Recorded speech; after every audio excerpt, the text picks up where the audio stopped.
What's up, skeptics? I'm your host, Zoe McDaniel, and you're listening to Professional Skepticism. Today, I have on my special little Christmas sweater. If you're watching on YouTube, I'll give you a little show of it. If you're not watching, it has two snowmen on it, and one of them is missing his nose, and it's because the other snowman took it and put it where his penis should be. It's really cute. I'll post a picture of it. So as you can probably tell based on my Christmas sweater, today we are going to be talking about a Christmas topic, but not what you might be thinking, nothing cutesy. If you know anything about me, you know that I'm a bit of a Grinch. I'm kind of a self-proclaimed Grinch. I haven't really celebrated Christmas in probably over like 10 years. I mean, I've been involved if like people invite me to a Christmas event or like a family thing, or if there's like a secret Santa, I'll definitely take part in that, but it's not really my cup of tea. I don't know. Well, I don't really describe myself as Christian. And when I was like 13 or 14, I went through that like rebellious phase, and I was like, screw capitalism. Like, I don't even subscribe to Christianity, so why am I gonna like do all this capitalistic Christmas stuff? And so then I just stopped celebrating it, and my dad and my brother were kind of in the same boat. And also we would buy ourselves things like throughout the year, so we didn't really have to like wait till Christmas time like a lot of people do, which is probably like the smart thing to do.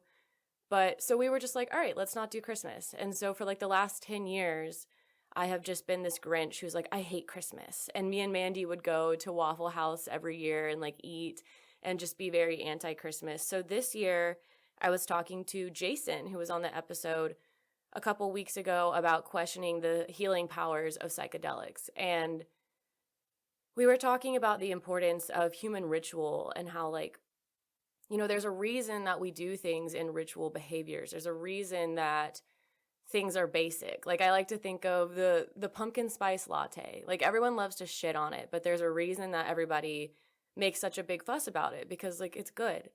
And so we were just kind of talking about that in respect to the holidays in general. So like, I think at the time it was around Halloween. And so we were talking about like pumpkin carving. I almost said pumpkin. I hate myself. Pumpkin carving is like a ritual, and Thanksgiving can be a ritual, even though, Thanksgiving is problematic in its own right. And Christmas is a ritual. Valentine's Day is a ritual. And so I was like, you know what? Like, why am I literally the Grinch? Like, why am I literally shitting on everybody's time? Like, it doesn't have to be. Like, we as humans can reframe things. Like, Thanksgiving is shitty. Like, everybody knows that. But maybe we can try and like do something else around that time to show thanks and be grateful and like spend time with people we care about, and like, I guess maybe like reclaim that. And maybe that's, wishful thinking. I don't know. But the same with Christmas. Like, I don't have to be such a fucking Grinch about it. I can like have a good time. So anyways, that's my soapbox. This year, I'm celebrating Christmas. Mandy and I have a wreath on our front door that her aunt made for us. I bought a real Christmas tree, and it looks really sad because it only has Christmas lights on it, but that's okay. I'm wearing a Christmas sweater, and we're doing a Christmas topic because I'm healing my inner child, and we're celebrating Christmas this year. All right, that was a lot to unload on you guys. That was very like on par with my cum joke. So today's topic is Krampus, which I'm really excited to talk about. So before we get into it, I'm going to list out all my sources. I got a lot of information from All That's Interesting, The Haunted Librarian, Wikipedia as always, Britannica, the History Channel, Live Science, and USC News, so University of South Carolina. All right, so who the fuck is Krampus? Let's talk about it. So Krampus is this like half goat, half demon entity that in some folklore is claimed to be the son of Hel, that's Hel or Heel, the Norse god of the underworld. And he is a somewhat like Christmas time villain. He punishes naughty children at Christmas time by taking them to hell. So he has these like pointed devilish horns. He has a long snake-like tongue. He's like black, like a dark black brown in his fur. I've seen a lot of pictures where he has like abs. So it's like this like upper body is like a muscular man body, like the torso. And then the legs are like the hind legs of like a really jacked up goat. And then his head is like a goat and he's got like horns and, you know, the tongue and stuff. Some depictions of him show him having one human foot and one cloven hoof, like a goat foot. He also wears chains and bells and he like shakes them for dramatic effect before he arrives. So supposedly you'll hear his maniacal laughter and his bells and chains jingling in the distance before you ever actually see Krampus. And so obviously that's fucking terrifying. But I think what I want to point out, I just watched the Krampus movie. Actually, I don't even think I finished it. It's still, I think, on pause in my bedroom right now. It's really bad. Like, I'm just going to say it. It's really bad. There's a ton of Krampus movies that are out right now. The one that I watched was the 2015 one that I think might have been in theaters. It's got some, like, well-known actors and actresses in it, and it's just, I don't know, it's not good. It's not good to me. It's more appropriate probably for, like, children. Like one of those movies that's like a scary kids movie. But I didn't really enjoy it, but I liked the way they depicted the bells and chains because it sounds just like sleigh bells. Like you think it sounds all innocent and exciting and you're like, "Oh my God, it's Santa," and then it's fucking Krampus. So that's kind of like a nice juxtaposition for you guys. He also carries a large sack or basket on his back, and that is what he is said to put children into when he carries them off to hell. So this is from Wikipedia. He is also known for, what's the term? Using a switch. I don't know if they call it that everywhere. I know in the South, like, if you're bad, your grandma would be like, "Go outside and pick a switch," and then you'd bring them like a little stick and they'd whip you with it. So just like a branch or a twig, he carries those around. So in pagan origins, this word is spelled R-U-T-E, and I saw a couple different pronunciations of it. So it's either root or ruta. And basically he carries around a bundle of birch branches, and this is what he uses to swat children. The root, I'm going to say the root. The root may have had significance in pre-Christian pagan initiation rites. The birch branches are replaced in some depictions of Krampus with a whip. Kinky. So Krampus is often in photos, and not photos, or not pictures of him, but like drawings and depictions of him. He is like looming menacingly over children. But in some instances, Krampus can be seen pursuing women, if you will. My phone's vibrating. So it does take a little bit of a turn into like a kinky realm, which we'll talk about slightly. There's not much to that other than just people are horny for Krampus, but it's worth looking into, you know? So this is from All That's Interesting. In Central Europe, Krampus and St. Nicholas or Santa Claus are considered counterparts. So two halves of a whole Christmas idiot. Basically, Santa doesn't even bother with the naughty children. They skip over the coal and they go straight to Krampus, good cop, bad cop style. So in some countries, the folklore is that Santa arrives with not just one Krampus, but 4 or 5. I don't know why, it feels a little excessive to me. So Krampus has his own celebration on the day before the Feast of St. Nicholas in Central Europe in the Alpine region. And this night is December 5th, and it's called Krampusnacht. And there's a lot of German words in this episode. I looked up the pronunciations of, I don't have the German accent, so it's not going to hit quite as well, but Krampusnacht, I believe, is the right way to say it. And I apologize if I'm saying it wrong. I'm trying. So Santa and Krampus will visit children with Santa rewarding these kids. He'll bring them things like oranges, dried fruit, walnuts, chocolate, and then Krampus will beat you with a switch if you're bad. All right, so I kind of touched on it already, but like what exactly does Krampus do? He drinks schnapps, and it's customary during these Krampusnachts to offer Krampus schnapps, and I guess this is to like appease him or like offer like a white flag or a olive branch, you know, it's like, please don't take my children away. So like I said, he'll swat you with a birch branch. He'll put children in his sack and take them to hell. He also might eat them as a snack, drown them in the river, drop them off in hell, like I mentioned, and leave them there for a year to be tortured or eaten. And then I guess they can come back next year if they weren't eaten. Let's talk about the history of Krampus. And here comes some more, I believe, German words in this section. Some of these words are like from Central Europe, so just bear with me. But all right, so let's start with prior to Krampus. And this is from Wikipedia, this section. There was a devilish figure known as Percht or Perchta, and I believe I said that correctly. A two-legged humanoid goat with a giraffe-like neck, and it would wear different animal furs. And people wore costumes and marched in processions known as the Perchtenlaufen. And this will come back later. This just means perched or perched run. And there are Krampus runs that happen each year on December 5th.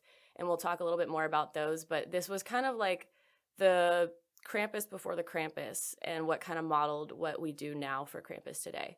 So they would have these Perchtenlaufens. People in the Alpine region would dress up in costumes and like try to look like this creature.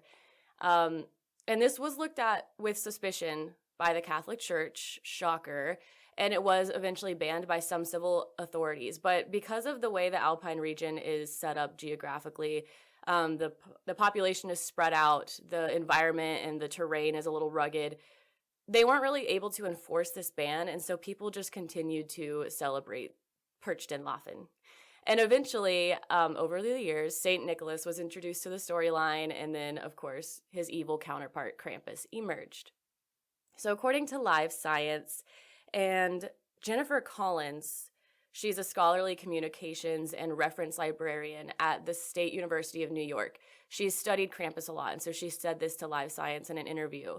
Supposedly, December 12th is dedicated to Perchta, and she sometimes appears as a witch-like creature who, quote, would disembowel the girls who hadn't used up all of their wool for the year. And so what this means is that historically, knitting clothing was essential for survival in southern Germany and Alpine Austria. And so this myth is believed to have been brought into into their world. I can't think of what I'm trying to say. As a means to encourage girls to knit and make clothes, I guess, for the winter.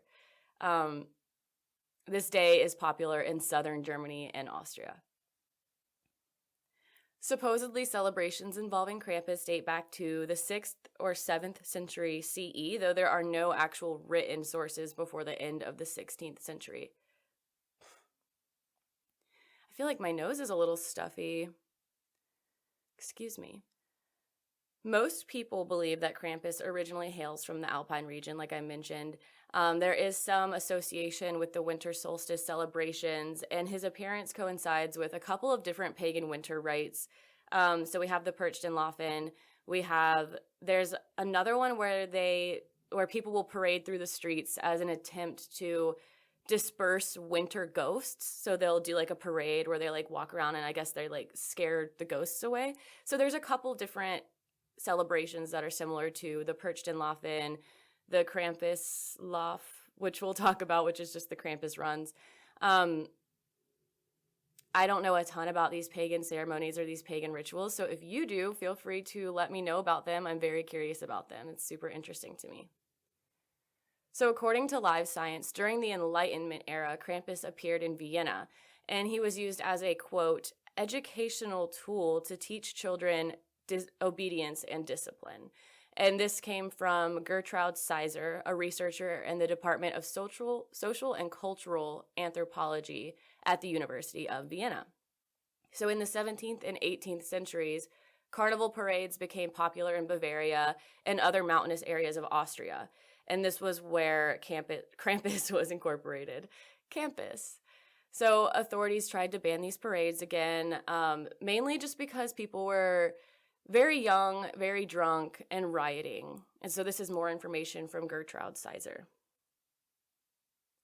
And then again, according to Live Science, it wasn't until the 17th century that the folklore surrounding Krampus became focused on children. So in its earliest forms of the story in pagan societies, it was actually not just focused on children, but also adults. So if adults were greedy or inappropriate or, had a stick up their ass, then Krampus would come visit them as well. So it definitely started as a means to keep people in control. So I'm not sure exactly like where it came from, whether it was like, because what's interesting about this to me is they're trying to keep like their population from being like rowdy and bad. And, I think there's nothing necessarily wrong with that. So I'm interested to see like where exactly the origin of it came from, like who started it, because obviously all these governments are not super happy with it. But I'm curious if like the government was like, maybe if we tell them about this thing, it'll keep them in line. And then everyone was like, this could be a fun excuse to do a Krampus run or a Perchta run and get like really drunk. And, so I don't know. It feels a little contradictory right there. But either way, Krampus is around for anyone, children, adults. So make sure that you are on your best behavior. So there's another theory of where Krampus lore may have originated, and this was that it came about in Bavaria after the 30 Years' War, so that was 1618 to 1648. And this was mainly because the death rate from this war was immense, and this is also from Live Science. Some areas ended up losing half of their population, so I guess like they're just saying maybe Krampus came and took them, or you need to be on your best behavior. Because people are dying, and so like we need people to like not go to hell with Krampus. I don't know. So like I've mentioned, there's a couple different storylines for Krampus, and it actually appears in the folklore of a couple different places. So Austria, Bavaria, Croatia, the Czech Republic, Hungary, northern Italy, the autonomous province of Trento and South Tyrol, Slovakia, and Slovenia. Those are some of the main areas where Krampus is pretty much deeply ingrained into their folklore. And so they all have different origins of where he came from, storylines. They all have like similar themes within them, but I don't think anybody really knows exactly where Krampus came from other than pagan origins. So it's really interesting. There's people who spend their whole careers investigating this kind of stuff, which is super cool to me. Like whenever, like this lady, Gertrude Sizer, she's like a social and cultural anthropologist, and I just think those kinds of career paths are super interesting because you just get to literally sit there and analyze people and like the way we do things and why we do things. And you can get into these fun kind of folklore areas and spiritual areas and look at like, what's the word, cryptids and stuff like that. Like I almost feel like Krampus is kind of a cryptid, although no one has said that they've seen him. I think that's the difference between like a cryptid and Krampus. But maybe we'll do some cryptids here soon. I think they're super interesting. But okay, sorry, I sidetracked again. There are varying degrees to celebrating Krampus, and some areas take him more seriously than others. So in Styria, the root twigs are painted gold and displayed year-round in the house as a reminder to any child who might have forgotten that they need to be acting on their best behavior so that Krampus doesn't come to get them. And then this little section is from Wikipedia. In smaller, more isolated villages, Krampus has like a little gang of like other beastly monsters that aren't exactly him, but they like help him out. And Saint Nick is nowhere to be seen in those stories. So that's pretty scary. I think it's just like behave or that's it. There's no like, you're going to get rewarded for being a good kid. You just either be a good kid or you get taken by Krampus. And then in many parts of Croatia, Krampus is described as a devil wearing a cloth sack, well, we knew this, around his waist and chains around his neck, ankles, and wrists. So that kind of sounds like a cute little outfit. As a part of the tradition, when a child receives a gift from St. Nicholas, he's given a golden branch to represent his good deeds throughout the year. However, if they've misbehaved, Krampus will take the gifts for himself and leave only a silver branch to represent the child's bad acts. So that's like a more tame version of Krampus. You know, he's not beating you, he's not eating you, he's not stealing you, or any of the above. He's just stealing your presents and leaving you like a little silver stick saying, try again next year. So I feel like that's like the best case scenario with Krampus. So there are a few different suggestions of where his name came from. So according to All That's Interesting, they claim that his name comes from the German word Krampen, which means claw. Or I think it also could be like Krampus, like there's like a ow kind of A in there. But when I say it, it doesn't sound quite like the videos I watched. So, but yeah, so Krampen, which means claw, and he bears I already said that part. But like I mentioned earlier, he bears a striking resemblance to Old Norse legends about the son of Hel, the god of the underworld. The haunted librarian claims his name is derived from either the Dutch word krampen, meaning pick or iron, and I think this in Austrian means pickaxe, and some rely on the German translation of cramp. And then Wikipedia says that Krampus is thought to come from either Bavarian Krampen, meaning dead, or rotten, and then I think it also had the word Krampen for claw. So there's a couple different potential origins of his name, and they all kind of have the same vibe. Claws, pickaxe, iron, dead, rotten, like he's walking around wearing chains and bells, and he's going to kill you and your children and beat you. So I feel like all of those could make sense. Okay. So the common consensus is that the story of Krampus was a pagan morality tale appropriated by Christians. So I first heard about Krampus on And That's Why We Drink, and one of the hosts is German, and so she was talking about there's like all sorts of German cautionary tales for children where they're basically just trying to scare children into being good. And so that's where the pagan morality tale came from. But over the years, Christianity heard about Krampus and they kind of, I guess, took hold of it. So as Christianity gained popularity in this region, aspects of Krampus they started to fall in alignment with Christian beliefs about, God and the devil. So Krampus started to become more of a devilish figure. So we start, the horns, the tongue, they like have some symbolism for like what the chains and the whips and all that stuff mean. I feel like he already was kind of devilish in a sense, but to each their own. So according to the haunted librarian, the unfavorable kidnapping tale of Krampus alarmed communities in the mid-1900s. So we're moving up a little bit in our timeline. Therefore, towns were encouraged to tone it down or outright ban such celebrations. So another common theme that we'll see with Krampus is that towns love Krampus, or not that they love Krampus, but they love having Krampus as like an excuse to let loose, have these Krampus runs, the Krampus lofts, and just have a good time and like be a little rowdy, and authorities don't really like that. And I think I read somewhere in my research that the draw to the Krampus runs and stuff like that is similar to that of Halloween, where like we just like to have specific nights during the year where we can let loose and be rowdy, and there's not necessarily any sort of like repercussion, which as I'm saying this, it kind of sounds like the Purge. That's not how it is, they're not like hurting people intentionally. Well, I take that back. We'll talk about that in a second, but it's just a night for people to have a little fun, and authorities don't like that. So in the aftermath of the 1932 election in Austria, the campus tradition was prohibited by the Dollfuss regime under the clerical fascists, and I'm going to put the English translation of this in here because I'm not sure how to say it in, I guess it's German, or I don't know if Austria, they speak German, right? I'm so sorry if that's not true.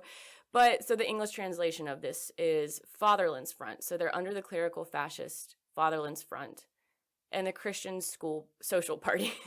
Goodness, I can read.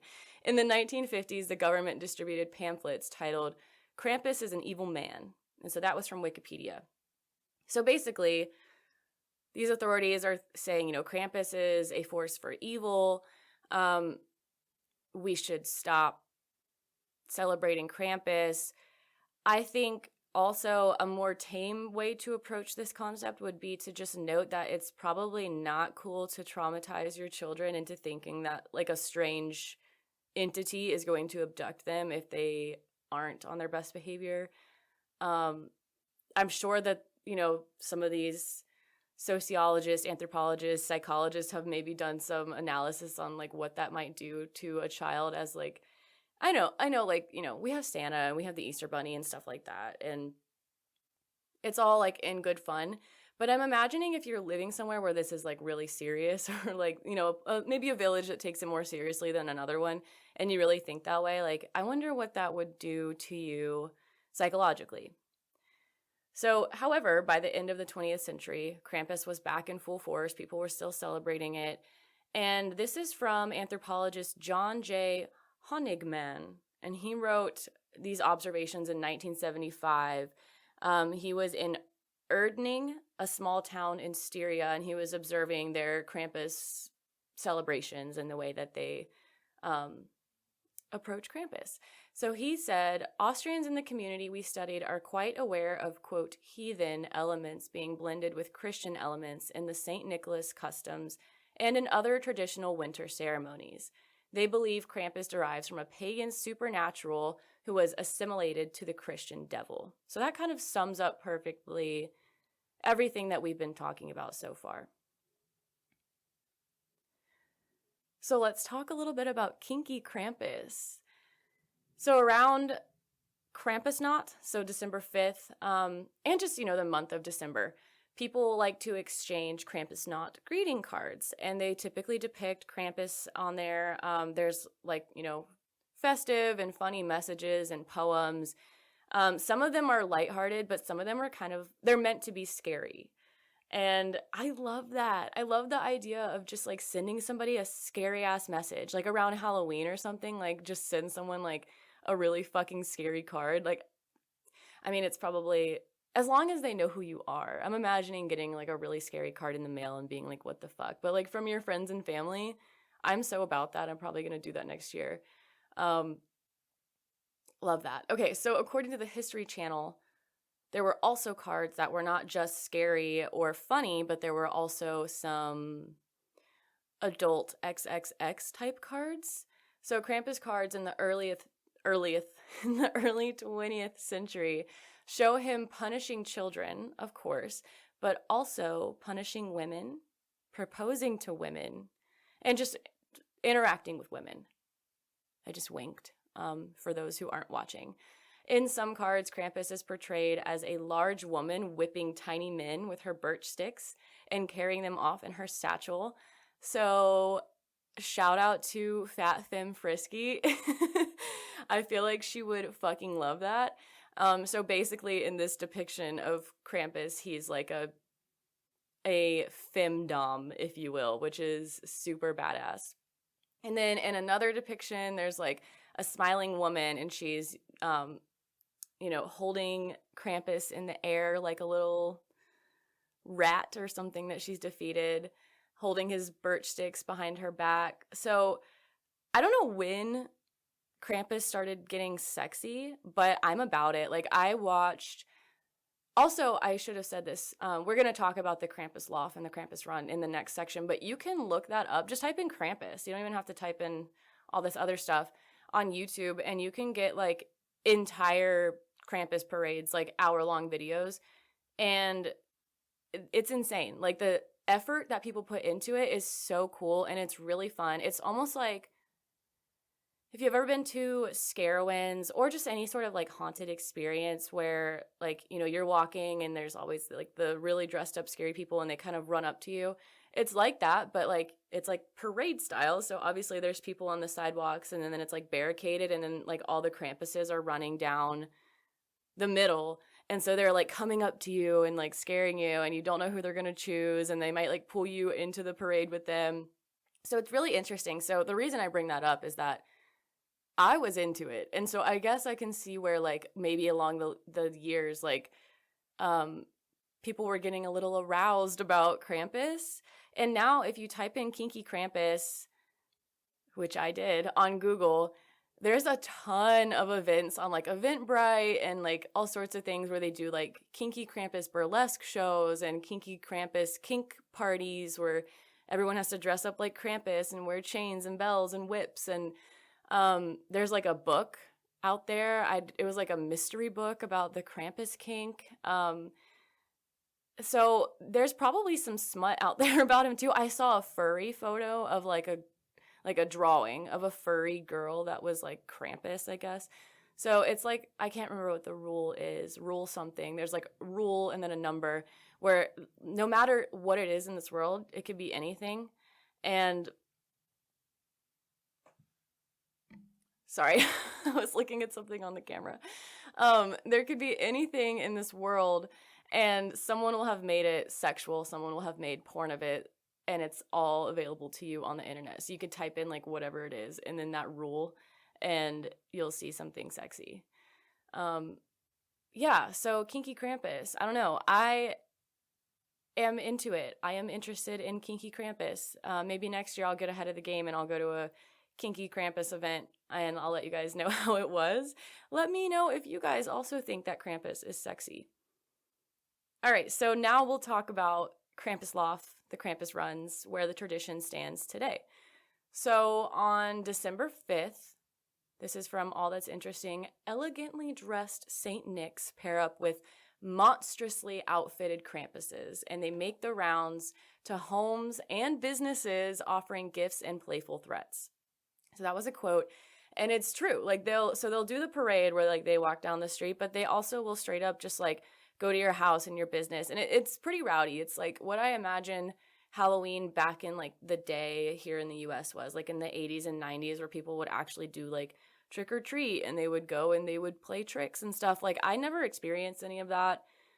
Maybe it was just where I grew up or something, but like you watch on movies and stuff where kids are actually like doing like fucked up shit on Halloween. Like people kill black cats on Halloween and leave dog shit on your front door. Like, not saying that I want that to happen. I feel like there are definitely some more like tame versions of those kinds of pranks that we could do. But that's the kind of vibe I'm getting from Krampuslauf. But no one said that they're killing cats or like leaving shit on doorsteps. That's just me talking about Halloween. But I can't help but draw like a similar vibe from Halloween and Krampuslauf, kind of like rowdiness, the energy that goes into it. So didn't mean to be like assuming that people are being super bad on Krampuslauf in that way. But basically, large groups of people will dress up as Krampus, run amok through the streets. They'll chase people with birch sticks. They will literally actually hit you. Like I was reading, and this is from All That's Interesting, and I think this was where I saw this account. It might have been in one of my other sources, but tourists who were in Central Europe during this time for these activities said that they will literally hit you. So like they would run into businesses, into coffee shops to get off the street, and they would fucking chase you with the birch sticks and like leave little welts. So it's like very much, they're playing dirty. Like you're going to be involved whether you want to be involved or not. And it's just kind of how it goes. And like, you got to suck it up. Like it's Krampuslauf, you know what I mean? So it's all meant to be in good fun, but they definitely don't hold back. All right, so every year, as I'm sure you can imagine, there's arguments during Krampus runs. It's giving me like, I don't know, I just feel like I'm just imagining a bunch of like really aggressive dudes dressed up as Krampus and they're all like fighting each other. Occasionally, this is from Wikipedia, occasionally spectators do attempt to take revenge for these whippings because like I said, they're actually hitting you. They're not, it's like a fucking switch. If you've ever been hit with a switch, which I have not because I am fucking, it's me. If you've ever been hit with one though, they will leave welts. And so people will get pissed off. They're like, fucking ouch. And so they would like take revenge, attack the Krampuses. In 2013, after several Krampus runs in East Tyrol, there were 8 people who were actually like severely injured with broken bones that were admitted to a hospital, and over 60 other patients were treated for more minor injuries. So shit goes down, which, in large celebrations, people are going to get hurt. So it's, it makes sense. But like broken bones and shit, that's a little intense. All right. So the Krampuslauf tradition has become an important one in many countries and has come to include a ton of different aspects to it. So people will put a ton of time into making like handmade Krampus masks, elaborate costumes, the parades. The masks are typically carved from wood and they're considered like a very artisanal craft.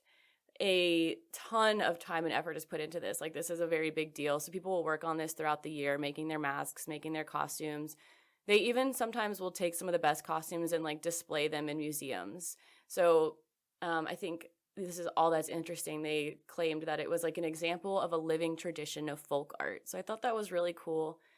Definitely check out the videos I mentioned. I'm going to post some pictures of them. Like, I'll probably post some pictures of some of the cool costumes as well as the cards, because I think the cards are pretty cool as well. All right, so finally, I just wanted to end on Krampus making its way to America, because I feel like I've seen a lot more people taking part in Krampus or being interested in Krampus here in the US. Obviously, we've got Kinky Krampus, so people are into that. But basically, for over a century, and this is from, I believe, the History Channel, most Americans like never really knew who Krampus was or saw Krampus. And then in 2004, art director and graphic designer Monty Beauchamp, I think I'm saying that right, he published a book of Krampus cards and helped organize an art show inspired by the Krampus cards. And this makes sense that, like, you know, we didn't really find out about Krampus until the early 2000s. The internet's becoming a thing. You know, we're starting to be able to, like, we can just access so many things online now. We can learn about different cultures so easily. There's not really an excuse to be, like, out of the know, I guess, for some things. Although there is, because not everybody is sitting around, like, looking things up all the time. But if you're curious about something, you can find out about it by just going online. And that's the beauty of the internet. So it makes sense that we didn't really know about it until early 2000s. Like I mentioned, social media has also contributed to the spread of Krampus here in the US. So he's become somewhat of an icon for people who don't enjoy Christmas, like me. I didn't really know anything about Krampus until I, like, you know, like I mentioned, heard about it on like Morbid and That's Why We Drink. And I think I like him more now that I've done some of my own research on it. I didn't really like that movie. It didn't really do it for me. But I can understand, like, maybe that's a way I can reframe it. You know what I mean? Like, I was saying I don't really love Christmas. I feel like you have to at least like Christmas a little bit to like enjoy Krampus, because he still is like Saint Nick's counterpart, and he does like Christmassy stuff. And whatever you celebrate him at Christmas time, where the Grinch, you can just kind of be like, I'm going away. Although I guess the Grinch does like get a big heart at the end, so look at me, I came around with a big heart. Oh. So yes, I remember hearing about Krampus over the years, not really understanding like where he came from, what the folklore was. It makes sense that he only recently came to America. You can buy stuff online. Like, I know on Etsy they have like tons of cool sweaters and stuff. You can get the greeting cards and like ornaments, stuff like that. And the film that I just watched recently, the 2015 film, that was also something that contributed pretty greatly to the spread of Krampus amongst the US. In some American cities like LA, they have actual Krampus celebrations. They do costume contests. They do the parade, bells, like the bell ringing stuff. They dance, alpine horn blowing, if you will. So there's just a ton of stuff here in the US where we're like kind of taking advantage of that. And I saw in my research somewhere, I think it was on Live Science, they were talking about how it makes sense because like Halloween has typically been, you know, not something that was celebrated in all parts of the world, but now it is more celebrated in different parts of the world where people didn't celebrate it prior. And it's just because social media is a thing and we see people having a good time and we want to get involved. And I think that can be really beautiful. You know, if it's not like a closed ritual or a closed religion or a closed practice, why not let people learn about the celebration or the origin of whatever it is that you're celebrating and take part in it? I think that's very wholesome and cool. All right. I think that's all I have for you guys today on Krampus. I meant to stop in the middle of this and tell you guys where you can support the podcast, so I'm going to do that right now. Make sure if you're watching this video that you are liking and subscribing. Leave a comment if you like what you hear.